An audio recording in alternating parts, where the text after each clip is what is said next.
Hi everybody, it's Miss Austin and I'm going to be going over the Unit 4 Lesson 8 practice problems, which start on page 198. So today we, in our lesson, kind of learned about the desire to find the value of a missing exponent and strategies to figure that out. So number one, a pattern of dots grows exponentially. The table shows the number of dots at each step of the pattern.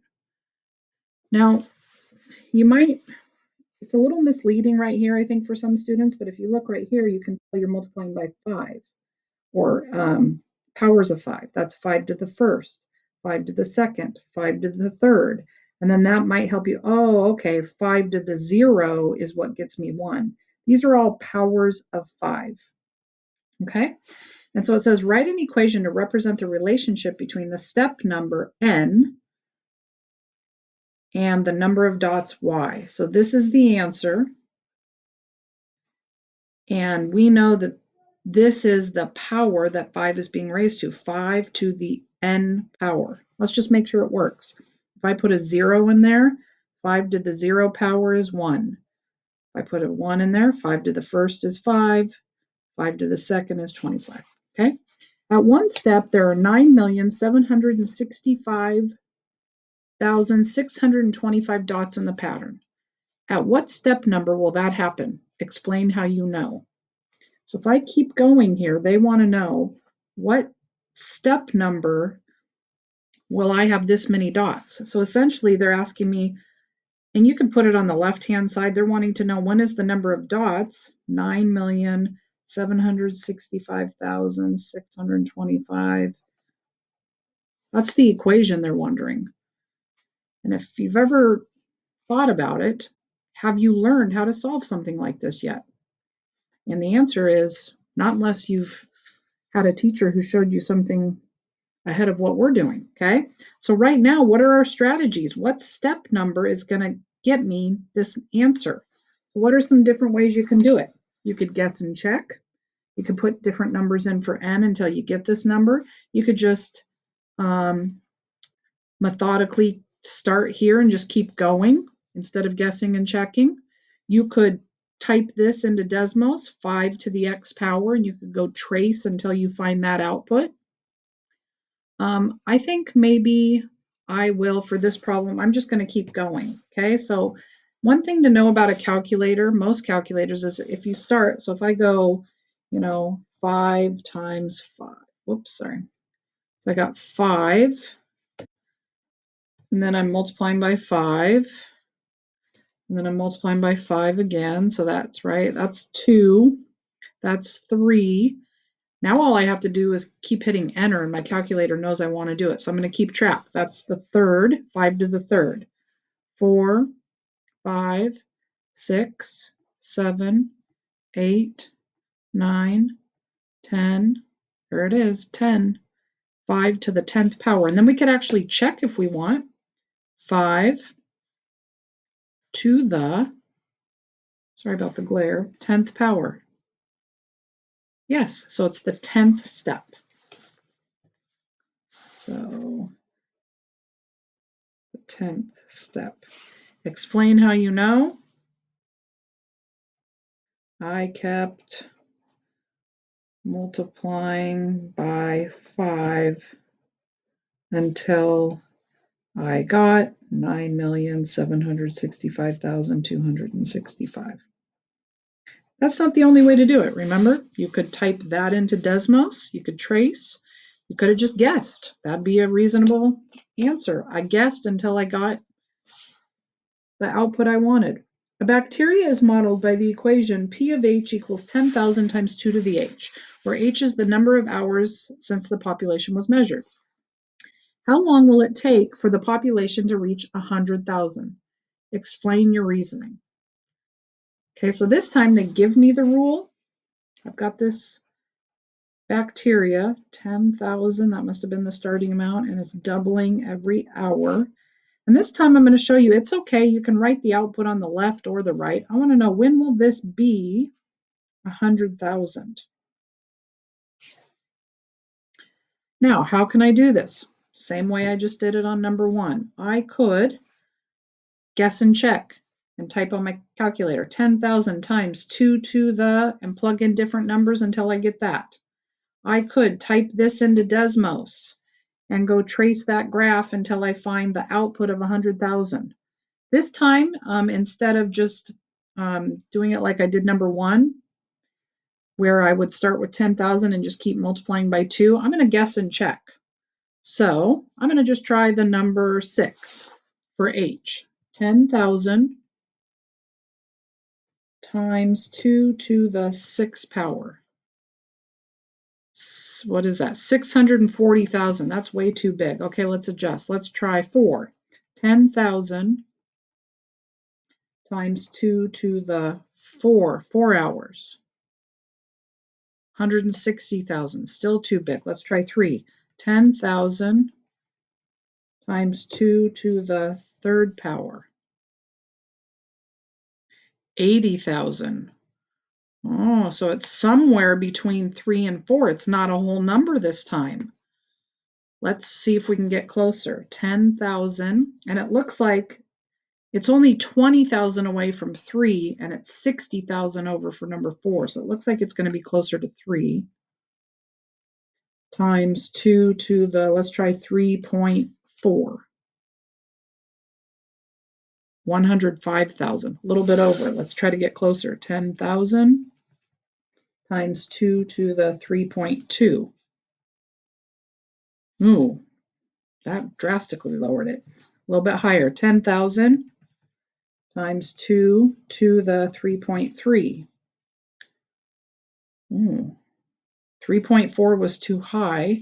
Let's try 3.35. I mean, at this point, you could just say it's around 3.4 or somewhere between 3 and 4. But this should be spiking your curiosity about, well, is this how you solve problems like this? What if I need the exact answer? I don't want to sit here and guess and check forever. Yeah. So it's actually a little bit lower than 3.35, but a little bit higher than 3.3. So I'm going to say it's around 3.3. So around 3.3 hours. Explain how you know. Well, at 3 hours, it was 80,000. And at 4 hours, it was 160,000. So I know it's somewhere in between there. And I use my calculator. Okay, so what we're going to eventually learn in the next couple of units is how to solve an equation so we can find this exact answer. Okay, number 3, complete the table. So this top row is x, and the bottom row is 10 being raised to whatever that is, whatever x is.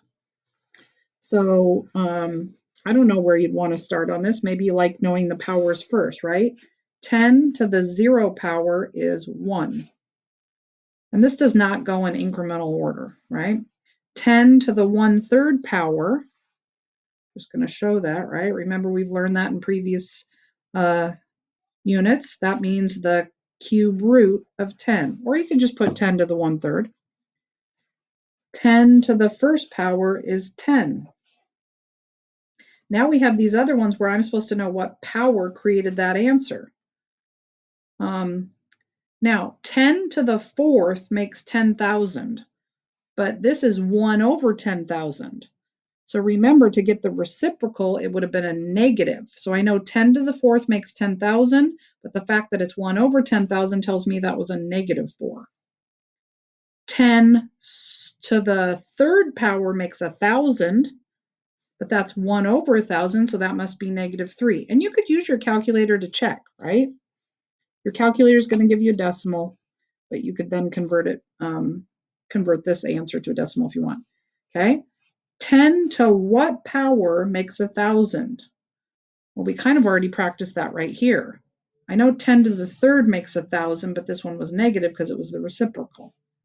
And then what do I have here? Hundreds, thousands, millions, a billion.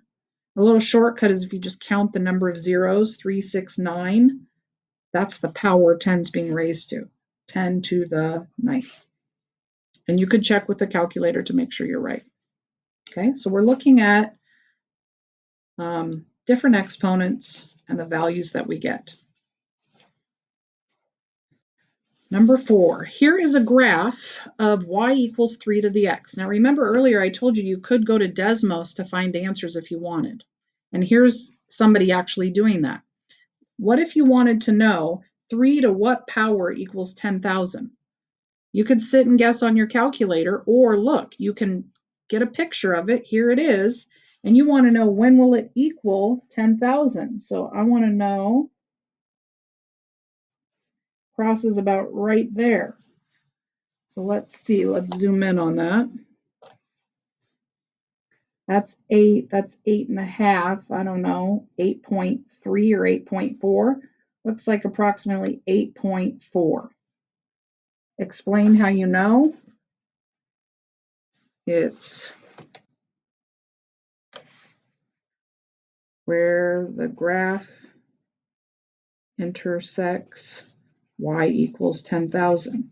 Now, that's not going to be a perfect, we're just estimating. And if I wanted to see how close I was, I could take that answer and put it in for x. Let's check. Let's see how close we are. 3 to the 8.4. What do I get? Let's do that on my calculator. 3 to the 8.4, 101,082. Better do approximately 101,000. Wait, what did I get? Oh, I'm doing 10,000. Sorry, 10,182. Pretty close. Not perfect though. Okay, but that's okay. We just estimated off of the graph. That's another strategy for finding the solution or estimating the solution.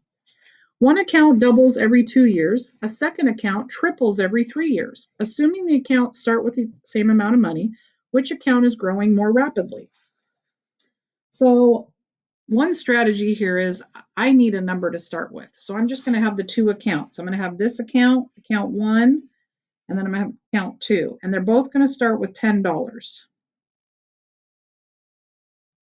I bet that seems confusing. It's not the number in the table. Okay, here's account 2. And these are both at year 0. Okay, so let's look at this one. And we're going to fill in these tables until we get a number that we can compare. And we'll see which one actually grew more. So it says every 2 years it doubles. So 2 years later, I have 20. 2 years later, I have 40. And 2 years later, I would have 80. Now I might need to keep going, but we'll go see. Now over here, this one triples every 3. So 3 years later, I have 30. Now, can I compare these yet? No, because that's at 3 years and I don't have 3 years over here. So I can't make a valid comparison.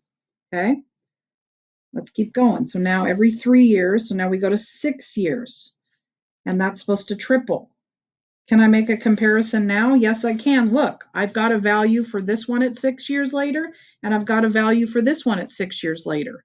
So which one grew more? Let's look. So over 6 years, this one, what happened? It grew by a factor of 8. Over 6 years, this one grew by what? A factor of 9. So the account that triples every 3 years grew faster. And it says, explain. Well, it doesn't say. Showing this explains it. All right, number 6. How would you describe the output of this graph from 0 to 1 and from 3 to 4? The output. So let's zoom in here. So it looks like that's about 50. And then here we were up at 100. So I went from 50 up to 100. What happened? Doubled. Grew by a factor of 2. It went up, you could say it went up 50 units. You could also say it doubled. You could also say it was, multiplied by 2. What about the inputs from 3 to 4? Let's look here. This one's at 400, and this one's at 800. What happened there? It rose 400 units. But if you talk about it this way, the same thing happened. It doubled. It multiplied by 2, or a factor of 2. All right, last question. The half-life of carbon-14 is about 5,730 years. Complete the table which shows the amount of carbon-14 remaining in a plant fossil at the different times since the plant died. Okay, so it says every 5,730 years, that's the half-life of carbon. So I start with 3, 5,730 years later, I'm half of that. Another 5,730 years, I'm going to be half of that. Another 5,730 years, I'm going to be at half of that, which is, oh, Miss Austin, it's too late to do mental math. What's half of 75 cents? 0.375. And then another 5,730 years, I'm going to divide by 2 again, 0.1875. About how many years until there is 0.1 picogram of carbon remaining? So, I mean, I'm just going to continue. So I'm going to try, what if I did another 5,730 years? Whoops, I forgot that 5. That'd be half of that, which is 0.09375, which is about 0.1. So how many years is that? It's 5 of these. 5 times 5,730. So about 28,650 years, but it's not perfect. So it's somewhere between these two. What's that one? 4 times 5,700. This is 22,920 years. So maybe it's, more in between there. But again, this should be striking our curiosity that if I really needed to know that, how could I find the exact answer? And that's something we're going to be learning in the upcoming units. I hope this helped, and I will see you soon.